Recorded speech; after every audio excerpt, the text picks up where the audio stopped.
Hello, my name is Edward James Tagg and I'm a spiritual enlightenment teacher, and I'm going to take this opportunity to explain to you about my Kundalini release and my Nirvikalpa Samadhi experience that happened 22 years ago, which was, I think, 1987, sort of around about May, June.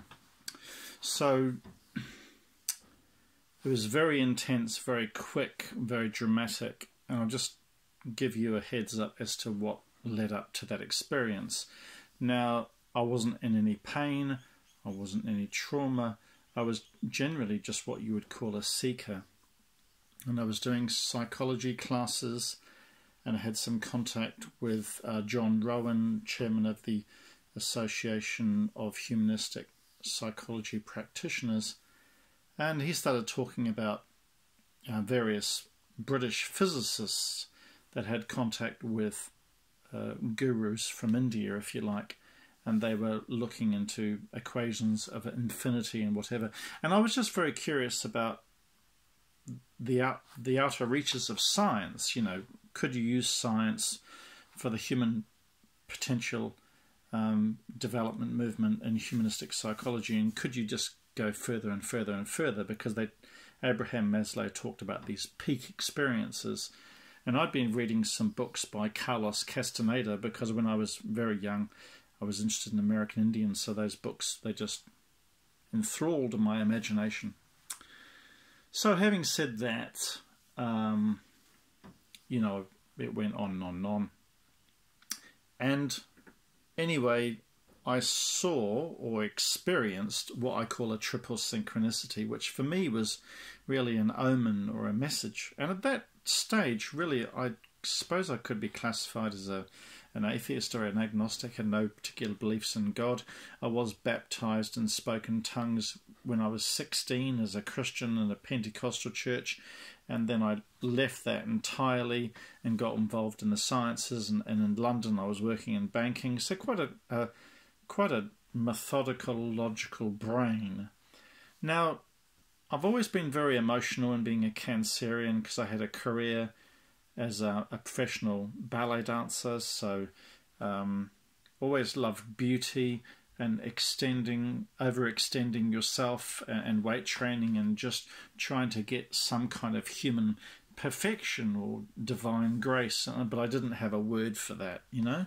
So to cut a long story short, I had this triple synchronicity where I saw or found the word Kundalini 3 times in less than 24 hours. So the first time I was working for Arthur Anderson, an accountants in South London, and a secretary who worked there gave me a book called Sai Baba and the Psychiatrist. So when I got to that particular chapter that talked about Kundalini, I just, you know, didn't think much more of it. But that evening, because I was helping a ballet director with the Water Babies, a ballet, and her partner gave me a lift home, and he was a famous actor called Andreas, German actor. He was actually in some 007 James Bond movies, but that's by the by. But he taught Kundalini meditation, yoga, or Buddhist classes. He talked about it just randomly driving me home, and I thought, that's the second time I've seen that word or heard that word. And then through the letterbox randomly came an advertisement for Bhagwan Rajneesh Osho Kundalini meditation classes, and so this came through the letterbox, and I got whammied. You know, 3 words that were completely unknown to me in less than 24 hours, and I even in my logical scientific brain, I took that as a sign, if you like. So I went to Osho, North London, Thursday at 7:30, I think. And if I calculate the time, it would have been in the middle of the week of May 1987.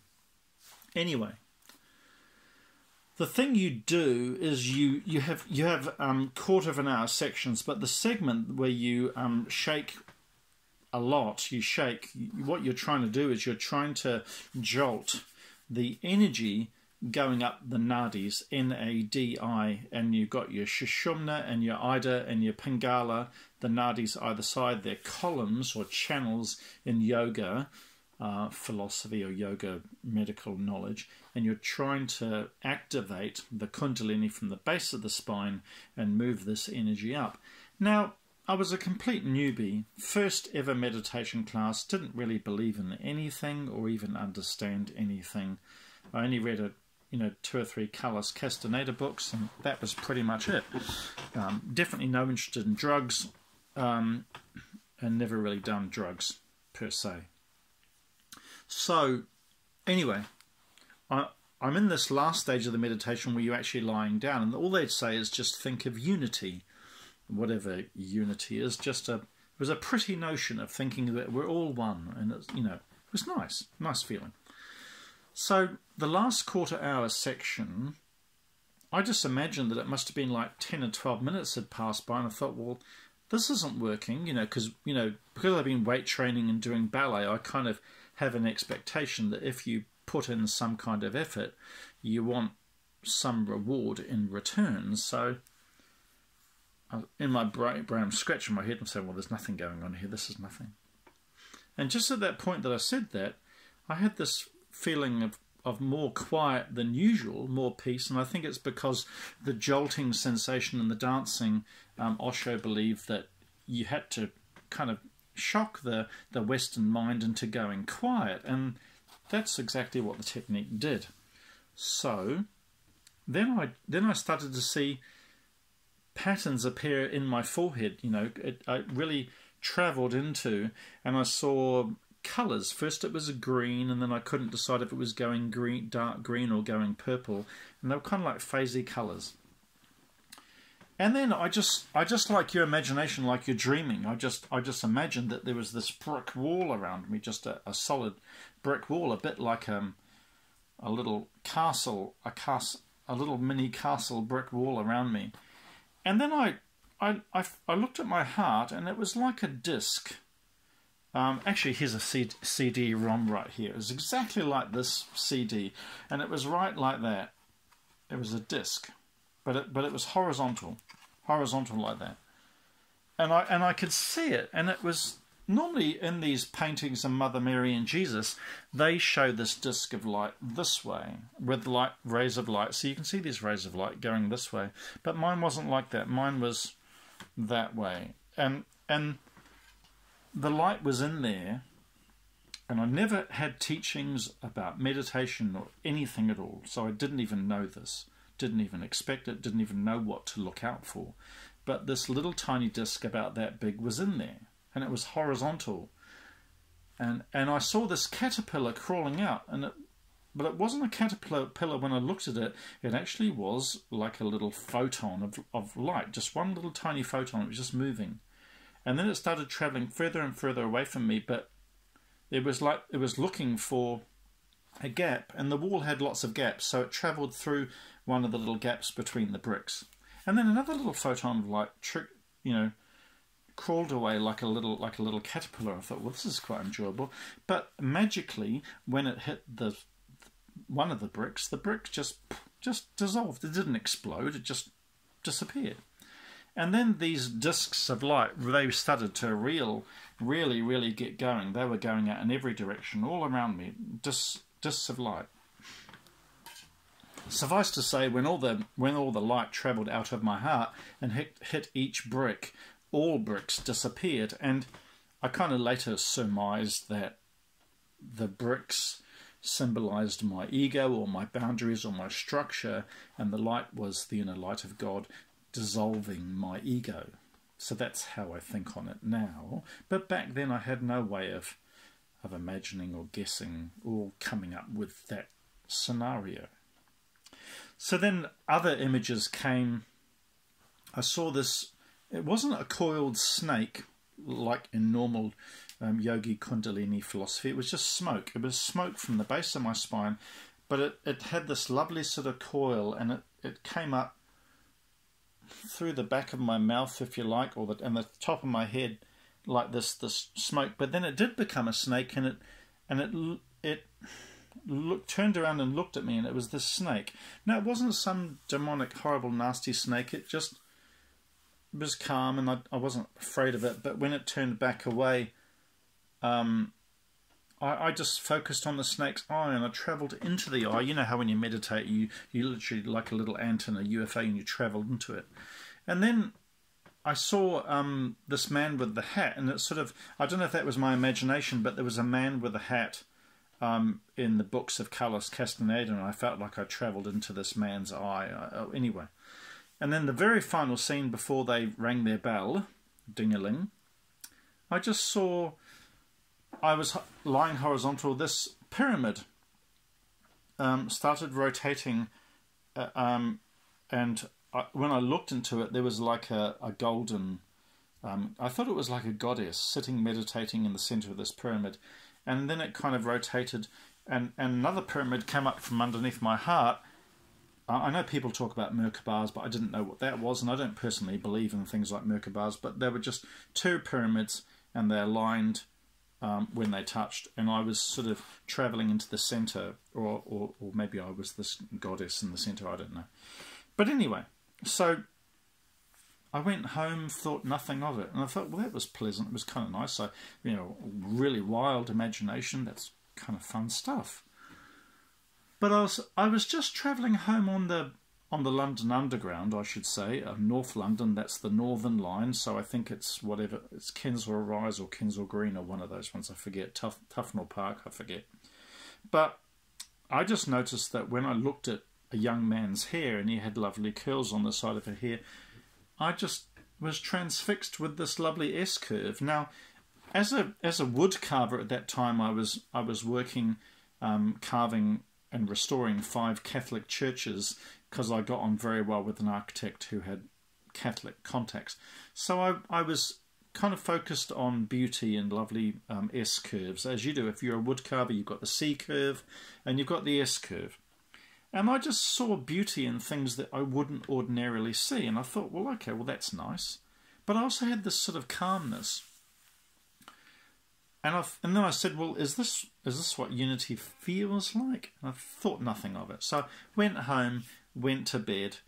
Now, my bedroom was in quite a mess. When I woke up in the morning, I'm trying to make everything short because it'll go on and on. But there were papers rearranged on the floor in a certain order, and I recently got Homogenic by Bjork, her CD.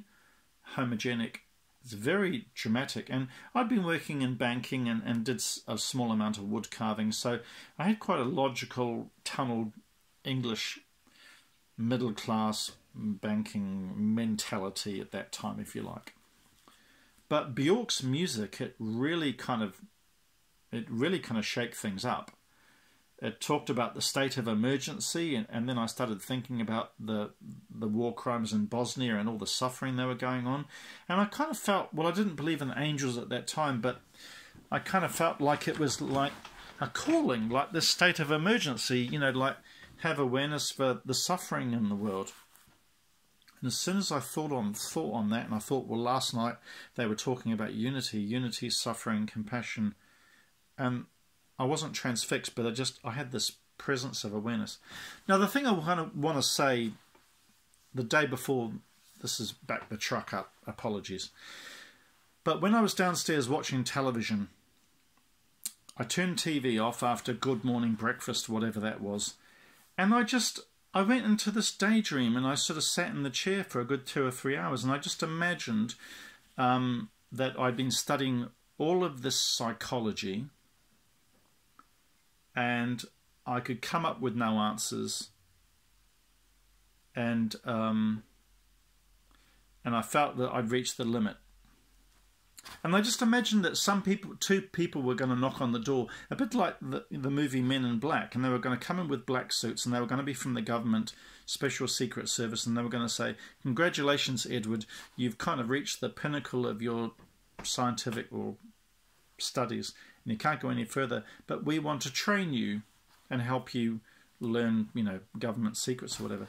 Now, I kind of laughed that off, and I thought, well, that was a pretty nice little daydream. But I actually realised that my spirit guides, in fact, had kind of given me a heads up 24 hours prior to my spiritual enlightenment that they were going to visit me, and it was like a waking dream, and it really affected me that day. And that was that evening that I went to that ballet company and got that triple synchronicity on the word Kundalini. Anyway, so back to the story. So, excuse me, wiggling my eye. Yes, so papers were aligned on the floor.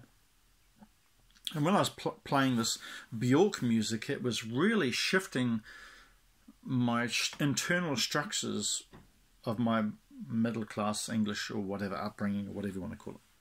Some of it was really dramatic, and it was like making me like cry. And I was just, wow, this is so beautiful. I was just really, really blown away.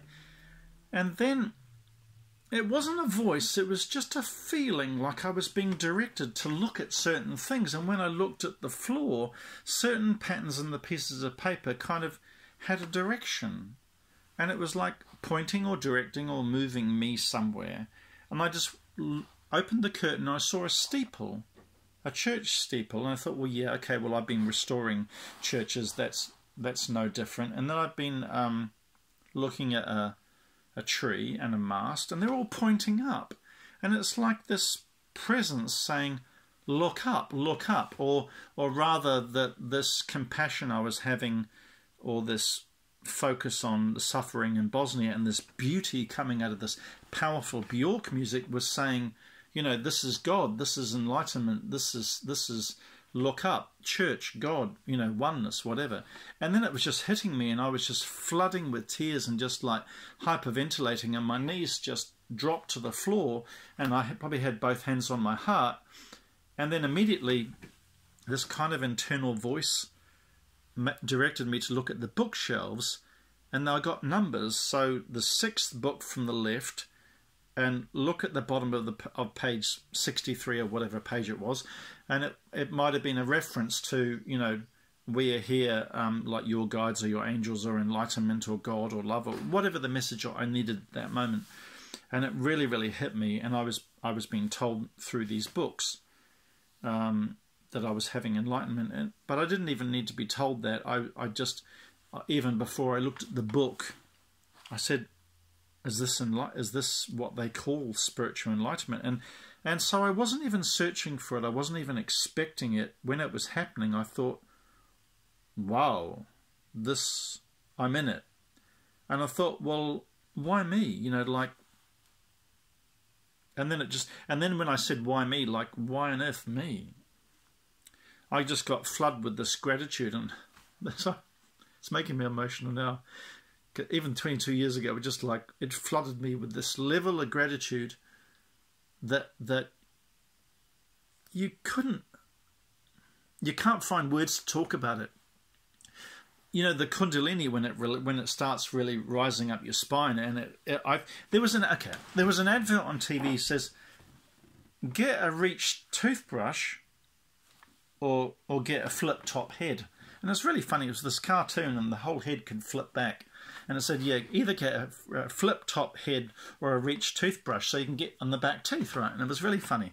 So I imagined that I had a flip top head in the cartoon, and God or the divine or something up there was injecting me with drugs, or the only thing I knew that was hot was Tabasco sauce, and I thought, well, I like regular tomato sauce, I don't like anything hot. But this was like God was shaking Tabasco sauce on the top of my head, and I was having explosions, just total powerful explosions, but they weren't scary explosions like Tabasco sauce is scary. But with this gratitude came these explosions and surges up my spine of energy, and just intense gratitude and divine love. And then the whole idea of me being Edward, like this is Edward James Tagg sitting here talking to you, but in this, any fear of me being me, or any fear of me asking that question, like, why would I have this experience, or why would I feel worthy? In that moment, it was like some divine injection, or like an arrow or whatever, you know, Tabasco sauce on the top of my head, just exploded any of that myth of personal weakness or identity or check in with me, you know, this is my body, whatever. And poof, it all evaporated, and then I just went from Kundalini into Nirvikalpa Samadhi, where I went into 10 days of this divine state where I'm just total love, and everything around me. And there's lots of stages, and I can talk about that. In the future, I'll start running more of this, but lots of weird things happen physically.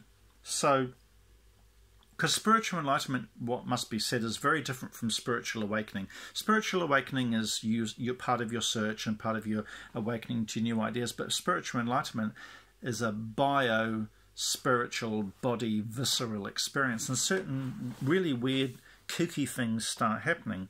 And because you're not in your ego anymore. Anyway, one of the things is depth perception. So everything you look at, so when you look out the window, the tree on the horizon feels like it's touching your eye. It feels like it's literally on your eyeball. And I know when I say those words now, you're going to say, hold on a minute, a tree can't sit on your eyeball. But that's what it felt like, your depth perception, because ultimately time and space, as quantum physicists talk about, they're illusions. They don't exist. So physical space, distance, breaks down. And I think in yoga they talk about absorption, that whatever you're looking at, because your ego's not present, you're just in samadhi, that you and the object are no longer two things, they're one. And so it's on your eyeball, and so anything external doesn't even exist. It's sort of just it's a celebration of God, like God's saying, I'm celebrating this existence as a tree, or I'm celebrating this beautiful existence as a table, or I'm celebrating this one point of thing, or no yeah, words become possible. So your depth perception goes, and you're in timelessness, and there's even no you to even think about that. There's just divine love, and just your eyes are flooding with tears, and you're just dancing around the living room like a lunatic. But more than anything, gratitude. And I would get these bouts of Kundalini explosions, and they were like Cape Canaveral rockets blasting through your head, like God was shaking Tabasco sauce on the top of my head, and I'm bawling my eyes out and I'm hyperventilating. So it's just, and you also feel this filling. So it's fill, but it's not coming from outside, because when I saw that disc of light, I kind of discovered that light was in me. So the center of the universe was in here, and everything outside was an illusion. So in India they talk about Maya, which is taking the external as being real, but when you're in Samadhi, there's all these things outside are just kind of, they have no existence, they have no tangible reality, and it's just a God is waving and saying, this is a pretty temporary creation I'm putting in front of you as a celebration to let you know how much beauty and how much I love you, or you're in divine love, and you're just playing a game with that. And nothing has any meaning anymore. It's just like a little kitten playing with a ball on a string. It's just funny, and you're just giggling and laughing your head off, but you're crying at the same time because you're in this gratitude. And you're literally going nuts, but in a beautiful way. Anyway,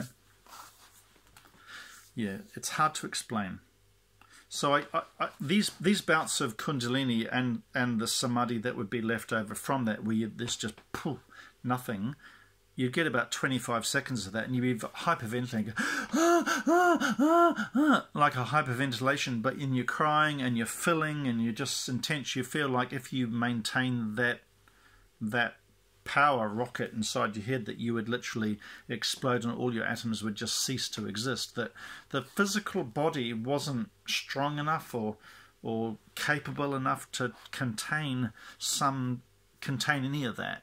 And I was 35 years old, 36, something like that. And I was a ex-retired professional ballet dancer and did lots of weight training. So I surmise that I was given that experience because my body was in really amazing peak condition. And even at 56 now, my body's still very, very strong and healthy. So, and I think it's possible that spiritual enlightenment quite often happens around the mid-30s because that's when you're at your peak. So you've got your intellectual growth and you've got your physical body. Oh, anyway. So, so this lasted about 10 days, and I did some reading, and I found Patanjali talked about Nirvikalpa Samadhi and other different stages of Samadhi, and then Patanjali also said that in the final stage it's impossible to maintain it for longer than 2 weeks because all your atoms would go poof and you'd cease to exist. So I didn't want that, but that was no problem. I was managing it. And there'd be different... So I was doing some wood carving at the bottom of the garden, and there were lots of different experiences. There was snow, and I'd just look up at the snow and see it falling. And because I was brought up in New Zealand, I didn't see snow very often, so I found it very beautiful. I was always in this divine gratitude. And I was walking around Red Lion Square in London, and I went into a bookshop window, and I saw a young boy looking up at the sky admiring snowflakes, and that was the same as me. Now, what was really amazing is that when you're in Samadhi, you're totally in this flow where everything happens is totally effortless. So you experience effortless being where everything's so easy. But not only is it easy, it's just divinely beautiful. It's like massaging or romanticizing or having like an orgasmic sensation where everything is so beautiful and so simple and so natural, and you're saying, well, how could any other human being live any other way? The old way is so out of kilter with this. And I'd put a key in a door to unlock my workshop every morning, and usually the key would rattle, and I'd have 3 attempts because it was getting an old lock.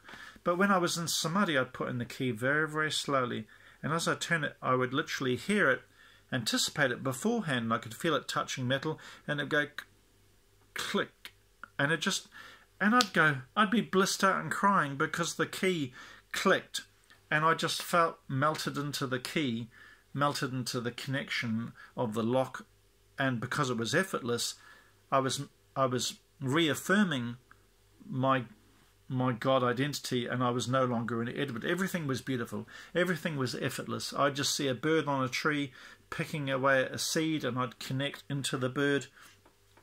I also had hyacinth plants, and hyacinth is a very beautiful purple flower, and you grow them indoors or outdoors. So it was indoors. And if you know about hyacinth flower, it fills your whole house up with just from one flower. I mean, the scent is mind-blowing. But I'd just stare at the flower, and then I'd kind of go into a heady trance where my consciousness would dive into the stem, and I feel like I was in the stem of the hyacinth plant, and I was existing inside the stem of a hyacinth flower. But I wasn't sort of, tight. I was just my consciousness and the stem of the hyacinth flower were just, yeah. So there were lots of other things that happened from that, which I won't really go on to. What else can I say? 22 years ago, I'm just trying to remember some of these things.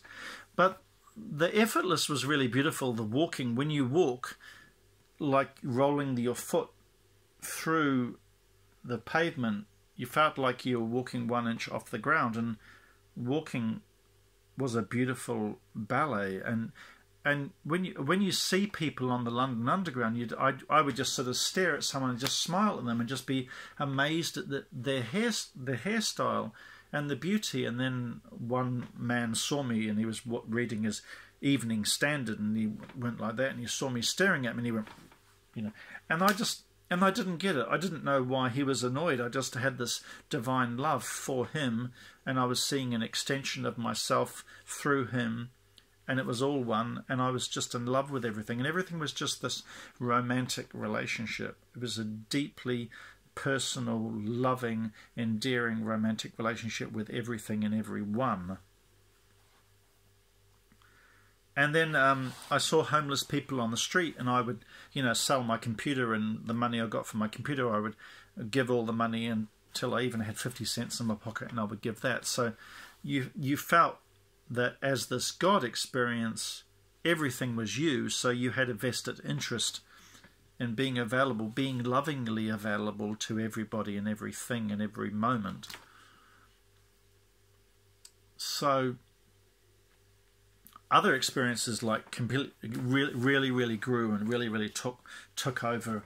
And there was, so after 10 days, there's far too many stories to go into, so I'm not going to go into every single one, but eventually it has to come to a stop. And how it came to a stop is I went to the Spiritualist Association of Great Britain to get a psychic reading from Jennifer Mackenzie, and the way I was being led, I was just being educated in symbols. Every single symbol. When I saw a 7, it looked like a tick, which meant yes. And when I saw 8, it looked like infinity, which is God. So whenever I saw an 87 or a 78, it was like God saying yes. And then I had internal voices saying, follow that dog. And I'd say, what do you mean follow the dog? And they'd say, just go where it goes. And then I arrived half an hour early to the Spiritual Association of Great Britain for my 12 o'clock appointment.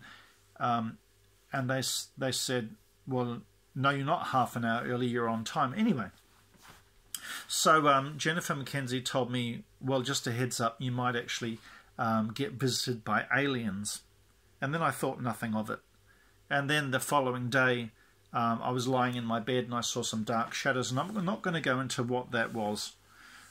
Suffice to say, it was an alien abduction, and I had a blood clot come out of my nose, and I don't want to talk about that too much. But then, essentially, I had to be tested by the dark side. And I don't mean that I became dark, it's just that I had to learn psychic messages or information, if you like, from both sides, from angels and from other. And it was all part of my training. And anyway, and lots of other things happened. Suffice to say, at 33 seconds past 33 minutes past 3 o'clock in the morning, this voice said, go downstairs and watch Channel 3 on the TV. And I did. And it was a news article about traveling to Los Angeles and meeting your wife and getting a green card. And then at 33 seconds past 33 minutes past 7 o'clock in the morning, the same voice said, go downstairs and watch Channel 3. And there was the same news article. And so I was in the shower, washing my hair, and I said, well, when do you want me to go? And they said, look on the pipe. And the pipe said 26. And they said, well, the 26th of June, that's only like 4 weeks away. I don't have the money. I said, no, not June, July. So I was directed to leave London and go and live in Los Angeles, where I met someone who channeled Palladians, and she had stigmata, and she used automatic writing, and she was very pure. And it took me 2 years to find her, and there was lots of other psychic messages leading me to find her.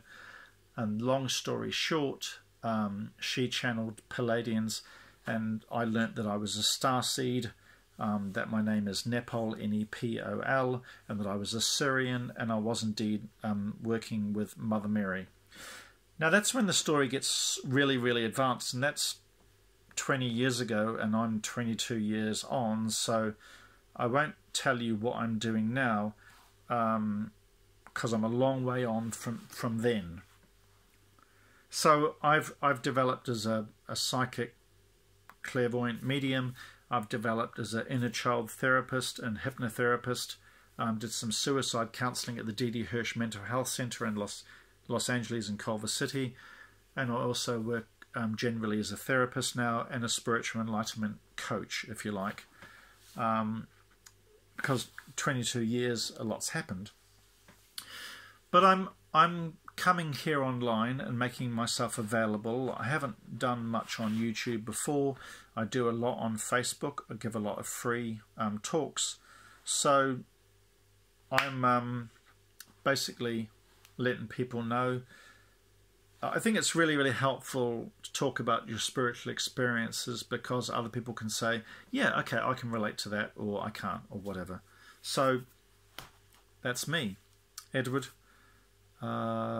James Tagg, and about my spiritual enlightenment experiences. In the future, I'm going to help a lot of people with some of this. So enough said. There you go.